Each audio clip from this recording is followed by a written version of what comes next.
오늘은 이제 기독교에서 예수님의 죽음에서 부활하신 날을 기념하는 그런 부활주일인데, 예수님의 부활을 기념하기 위해서는 예수님의 부활에 담긴 의미를 바로 알고 기념해야 되지 않겠습니까? 뭐 의미도 모르고 무조건 기념만 하면 되겠습니까? 자, 그렇기 때문에 제가 묻겠습니다. 예수님의 부활에 담긴 의미가 무엇일까요? 다시 말해서 우리 죄를 대속하기 위해서 예수님이 십자가를 지셨다면 그렇게 굳이 부활하신 모습을 제자들에게 보여주시지 않아도 그것으로 충분하지 않느냐는 것입니다. 그렇잖아요. 그런데 왜 그렇게 부활하신 모습을 제자들에게 보여주셨느냐는 것입니다. 오늘 우리는 이 부활주일을 맞이하여 이 말씀을 가지고 부활의 증거와 의미라는 제목으로 바로 그 점을 생각해 봄으로 은혜를 나누려고 하는데요. 자, 24절 말씀해 봅니다. 12제자 중에 하나로서 디두모라 불리는 도마는 예수께서 오셨을 때에 함께 있지 아니한지라. 그런 연후에 25절에 보면 다른 제자들이 그에게 이르되 우리가 주를 보았노라 하니 도마가 이르되 내가 그의 손에 못자국을 보며 내 손가락을 그 못자국에 넣으며 내 손을 그 옆구리에 넣어보지 않고는 믿지 아니하겠노라 하니라. 그렇게 말씀하신 것을 볼 수 있는데, 여러분 무슨 뜻입니까? 예수님이 부활하신 모습을 막달라 마리아뿐만이 아니라 여러 다른 제자들이 직접 목격하게 되었어요. 충격이지요. 굉장한 것이잖아요. 그래서 너무 기쁜 나머지 이제 그 자리에 없었던 도마가 이제 왔을 때에 그 기쁜 소식을 전해 주었어요. 예수님이 부활하셨다. 그러면 도마는 그 이야기를 듣고 어떤 반응을 보이는 것이 마땅하겠습니까? 이야, 정말? 그렇게 해야 되는데 오히려 도마가 뭐라고요? 내가 직접 내 손으로 확인하기 전까지는 절대로 믿을 수 없다. 그렇게 이야기했다는 거예요. 왜? 네? 도마가 믿음이 약해서? 어떤 분들은 그렇게 생각합니다. 도마가 믿음이 약했기 때문에 그런 반응을 보였다. 물론 그럴 수도 있어요. 그런데 그 도마의 입장에서 우리가 한번 생각해 보겠습니다. 여러분, 도마와 제자들은 어떤 사람들입니까? 이방인들이 아니에요. 그들은 이미 하나님의 택함 받아 그 죽으면 당연히 천국에 간다라고 생각하는 사람들입니다. 그리고 병을 고쳐주시고 귀신을 쫓아내고 무리를 걸어가고 오병의 놀라운 역사를 일으키는 것을 볼 때에 예수님이야말로 틀림없이 하나님께서 약속하신 그 메시아일 것이다라고 생각하고 그런 놀라운 능력을 보고 예수님을 메시아라고 믿고 따랐지, 그렇게 힘없이 십자가에 못 박혀 죽으실 그런 메시아라고는 꿈에도 생각지 않았어요. 응? 그렇기 때문에 그들이 기대했던 그 메시아는 모세와 같이 그 군대를 한순간에 수상시키시고 말이지요, 놀라운 이적과 기사를 통해 가지고 억압당하고 있는 그 이스라엘 백성들을 구해내 주셨던 것처럼 메시아도 역시 당시 로마가 그 이스라엘을 점령하고 있었잖아요.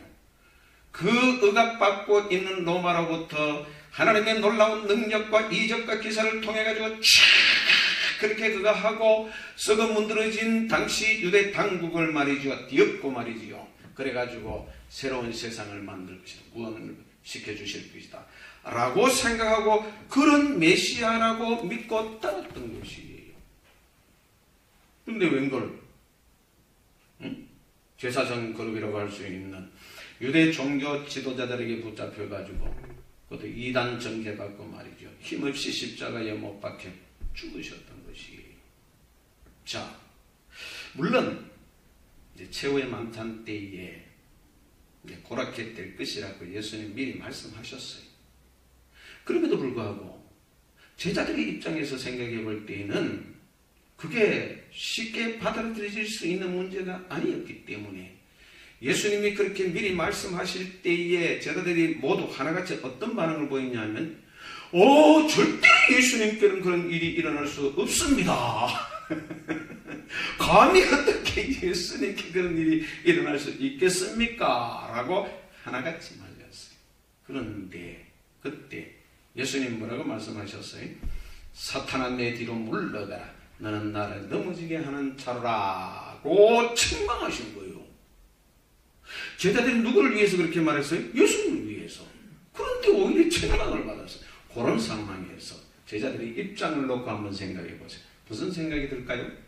그럼에도 불구하고 예수님은 메시아가 틀림없다 이런 생각이 들까요? 아니면 예수님이 진짜 메시아가 맞나? 그런 의심이 들까요? 저는 후자라고 생각해요. 왜? 여러분 잘 생각해 보세요. 만약에 예수님이 정말 하나님이 약속하신 그 메시아가 맞다면 문제가 없어. 그런데 그렇지 않고 만약에 메시아가 아니라면 예수님을 메시아라고 믿었던 제자들은 어떻게 됩니까? 그냥 가만히 있으면 그들은 천국 가는 사람들이에요. 그런데 괜히 믿었다가 마치 신천지 또는 아니면 JMS 또는 통일교회 적을 둔 사람들처럼 잘못된 메시아를 믿으면 어떻게 됩니까? 지옥 가잖아요. 괜히 믿었다가 메시아 믿었다가 메시아가 아니면 지옥 갈 수밖에 없는 것이. 심지어 거기서 끝나지 아니하고 어떻게 되느냐 하면 잘못된 메시아를 믿으면 예수님처럼 똑같이 그들 역시 이단 정죄를 받아서 십자가에 못 박혀 죽을 위험이 대단히 높은 것이에요. 무슨 뜻인지 알겠습니까? 천국 가고 지옥 가는 둘째 치더라도 당장 어떻게 돼? 예수님과 똑같이. 왜? 이단인 그 예수님을 믿었기 때문에 그들 역시 십자가에 못 박혀 죽을 가능성이 대단히 높아지는 것입니다. 그렇기 때문에 여러분 이 그냥 단순히 그런 문제가 아닙니다. 저는 그런 생각을 해봤어요. 하나님은 왜 하필이면 십자가를 통하여 인류를 구원시킬 계획을 하셨던 것인가? 여러분 한번 다 생각해 보세요. 하나님은 절대 주권자가 되시기 때문에 죄 문제만을 위한 것이라면 그냥 단순히 용서해 주시면 그만입니다. 그렇잖아요. 하나님이 용서해 주시겠다는데 누가 무슨. 그리고 모세와 같이 그 놀라운 이적과 기사를 행하심으로 그 막강한 로마를 격파하고 해방시켜 주셨다면 누가 하나님을 믿지 않을 수 있겠습니까? 그렇잖아요. 굉장하니까. 여러분 히어로 영화를 한번 보세요. 그 영화를 보면 그 막강한 능력과 힘으로 악을 격파하고 세상을 구하는 그런 스토리가 전부예요. 왜? 그래야 구원에 대한 곡이 되잖아요. 그런데 예수님처럼 그렇게 십자가에 못 박아 죽음으로 세상을 구하는 그런 소재 본 적이 있습니까? 저는 단 한 번도 본 적이 없어요. 그게 바람직한 것이 아니냐 이거죠. 응? 그러면 하나님이 그렇게 하신 능력이 없어서 못하신 것일까요? 응? 왜 그렇게 안 하신 것일까요?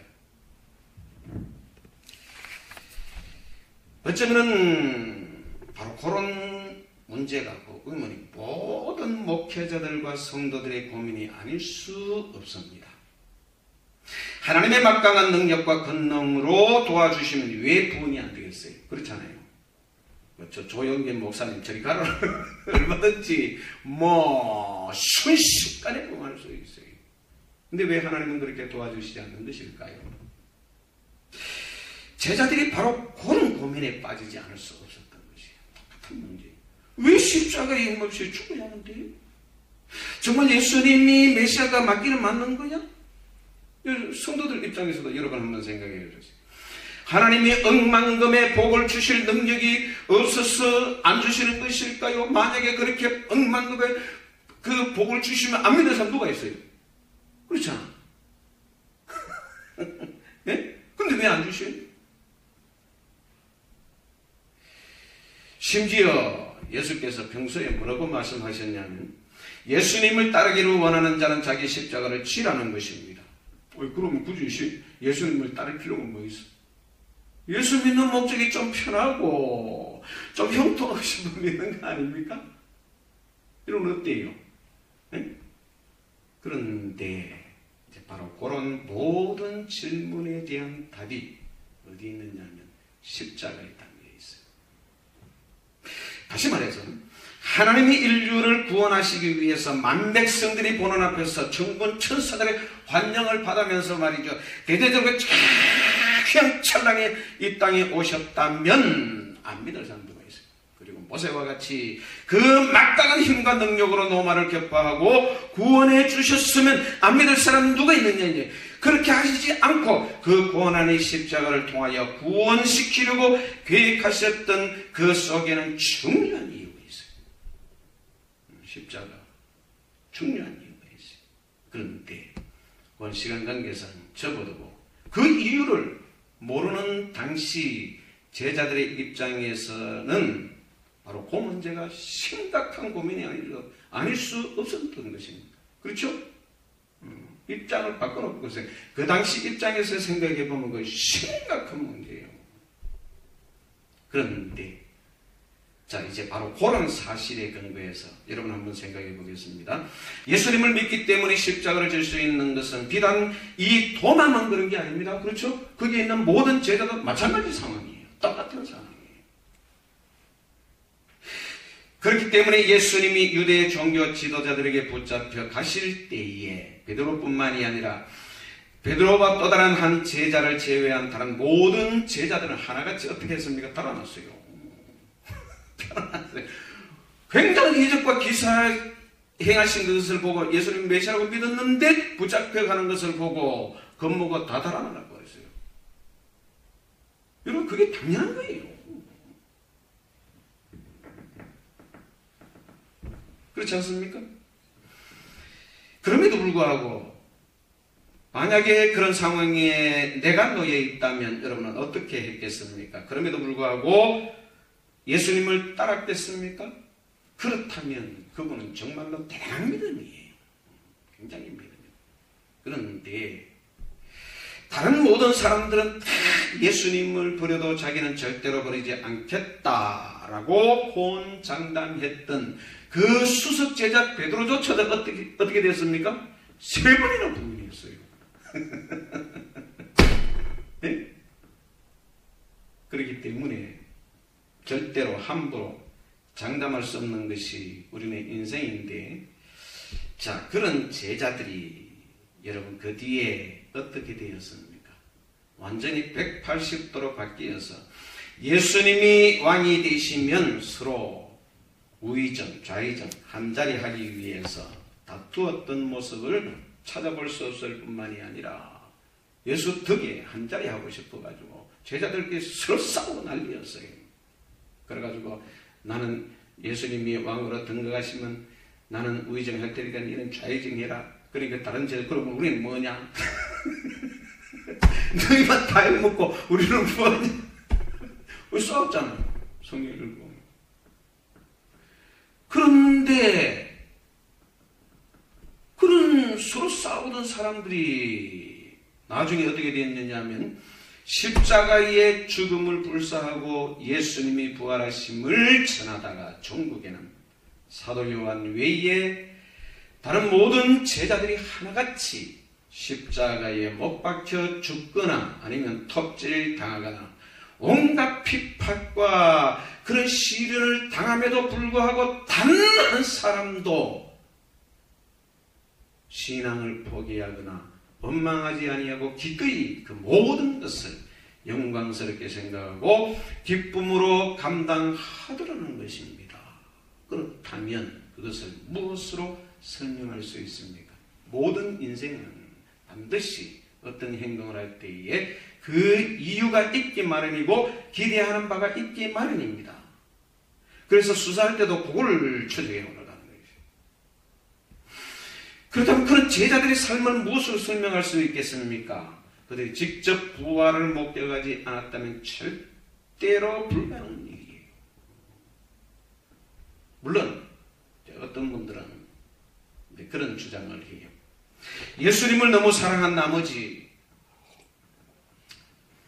예수님의 죽음을 애통해 함으로 눈이 퉁퉁 부어서 사물을 분별하기 어려운 상태에서 새벽에 해가 뜨자 눈이 부셔서 어떤 사물을 이리 보는데 그 사물을 보고 또는 아니면 로마 군인을 보고 예수님인 줄로 착각하고 예수님이 부활했다 그래가지고 너무 기뻐가지고 막 달려가가지고 제자들에게 이야기했더니 그 이야기를 듣고 제자들이 이야 할렐루야 예수님이 부활하셨다 이래가 다 믿게 됐다는 것이. 여러분 그에 대해서 어떻게 생각합니까?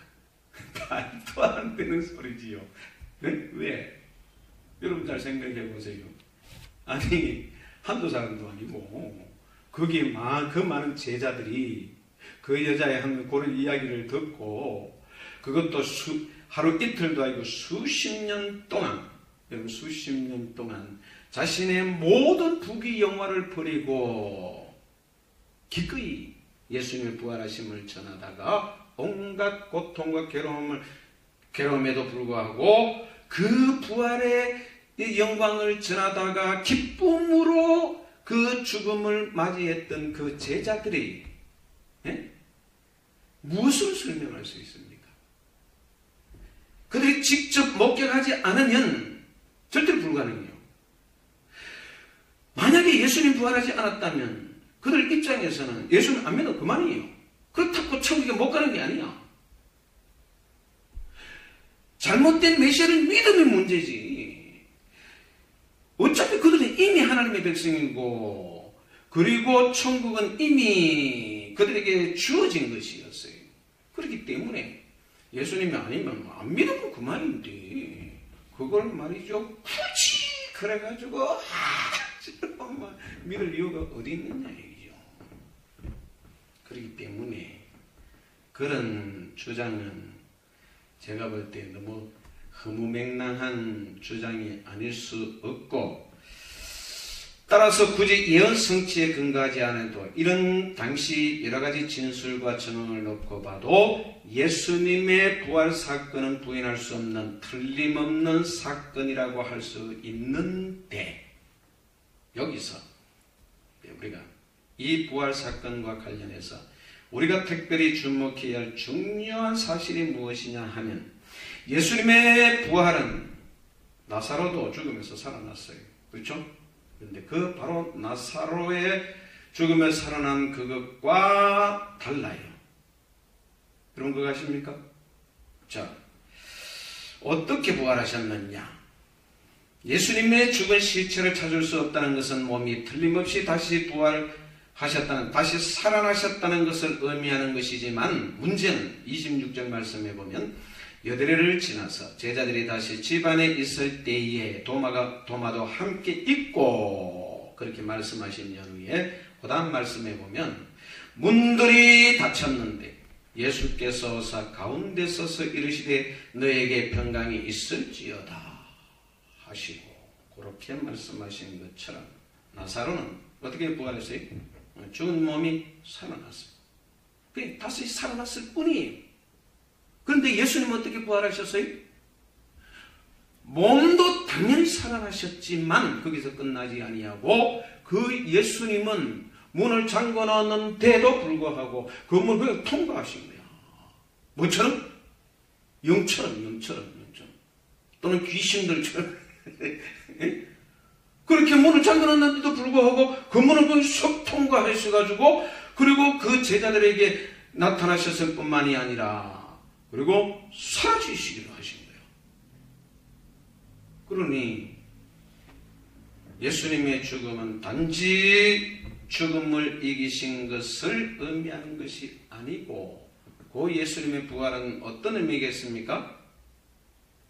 사후 세계가 존재한다는 것을 어쩌면 그 사후 세계에는 우리가 생각하는 그런 이 세상과 단절된 세상이라기보다는 흔히 물리학 같은 경우에 4차원 세계, 5차원 세계 이걸 존재한다는 것입니다. 그와 같이 현재 우리 세계와 함께 공존하고 있는 또 다른 세계가 존재한다는 것을 그 제자들에게 보여주기 위해서 그런 몸으로 부활하신 것이 아니겠느냐는 것입니다.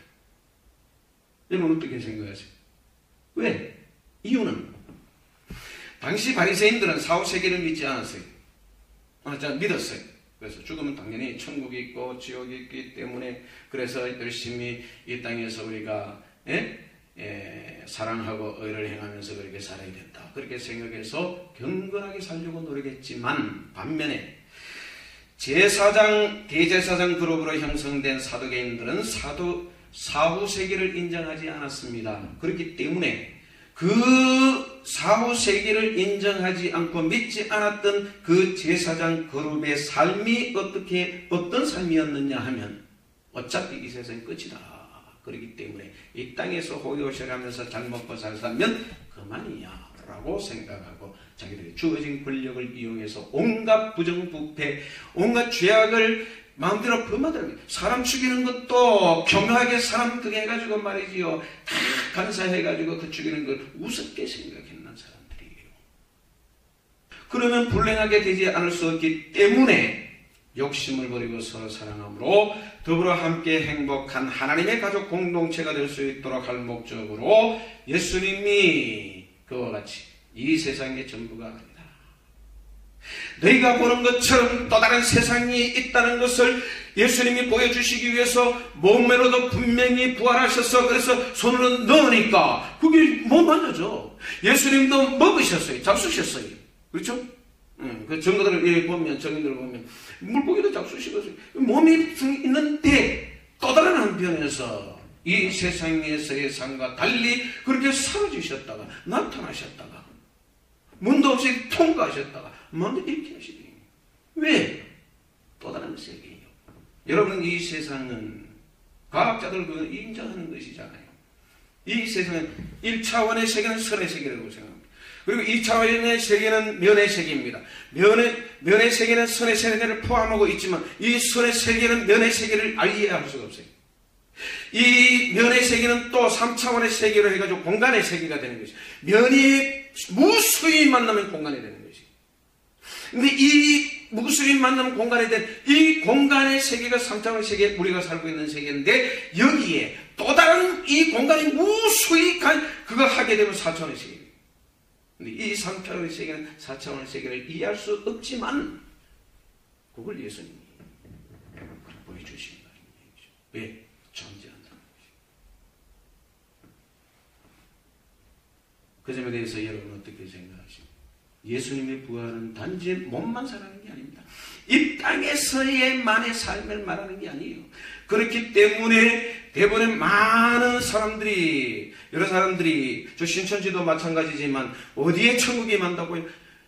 예? 여호와 정인도 이 땅에 천국이 임한다는 것이에요. 그렇지 않다는 것이에요. 예수님의 부활 사건을 놓고 보면 이 땅이 전부가 아니라는 것이에요.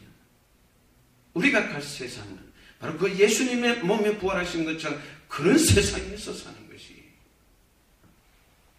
이제 말씀을 마치려고 하는데 예레미야 29장 11절 말씀에 보면 여호와의 말씀이니라 너희를 향한 나의 생각을 내가 아나니 평안이요 재앙이 아니니라 너희에게 미래와 희망을 주는 것이니라고 말씀하신 것을 볼 수 있는데 여러분 무슨 뜻입니까? 인생을 살아가는 데 있어서 여러분의 소망과 희망은 무엇입니까? 돈입니까? 권력입니까?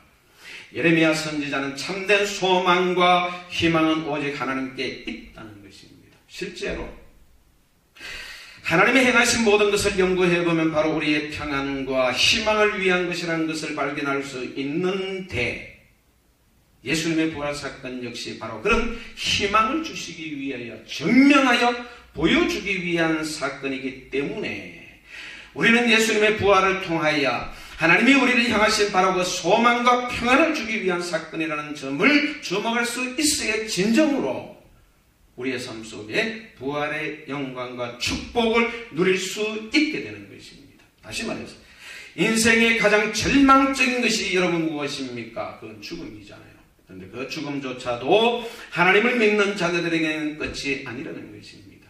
그렇죠?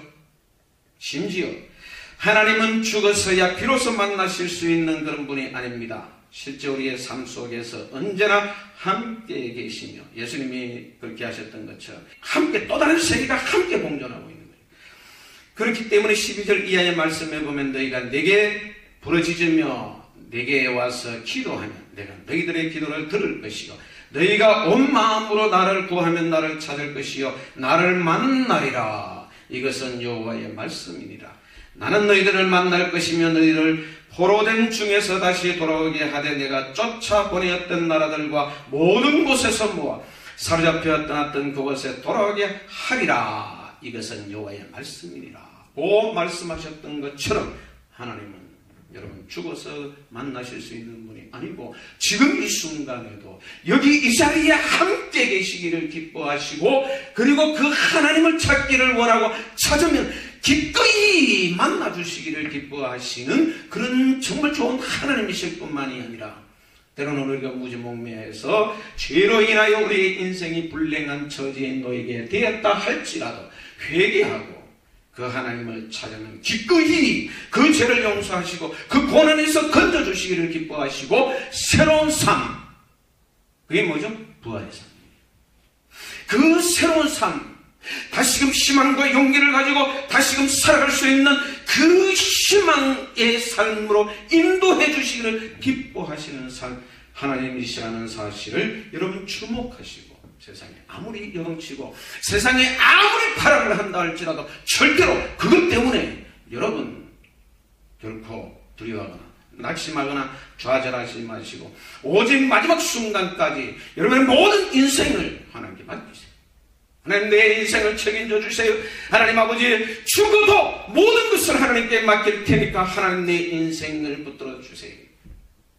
그렇게 맡기시고 오직 하나님의 인도하심을 쫓아 부활의 영광과 언제나 여러분의 삶이 새로운 부활의 새로운 시작, 새로운 삶이 충만할 수 있는 그런 희망찬 삶이 되시기를 축원합니다. 기도하겠습니다. 하나님은 죽은 신이 아니고 살아계시고 지금도 역사하시고 지금도 우리와 함께 하시기를 기뻐하시며 우리가 참된 평강과 기쁨과 즐거움에 충만한 멋진 인생이 되기를 기뻐하시는 하나님이신 줄로 믿어 의심치 않습니다. 우리 사랑하는 성도들, 이 부활주의를 맞이하여 단순히 사변적인 신앙이 아니고 체험적인 신앙이 되어 언제나 주님과 동행함으로 매 순간순간 역사하시는 하나님의 역사를 체험하고 감격하고 기쁨이 충만할 수 있는 그런 부활의 신앙의 역사가 일어나게 하옵소서. 예수님의 이름으로 기도드리옵나이다.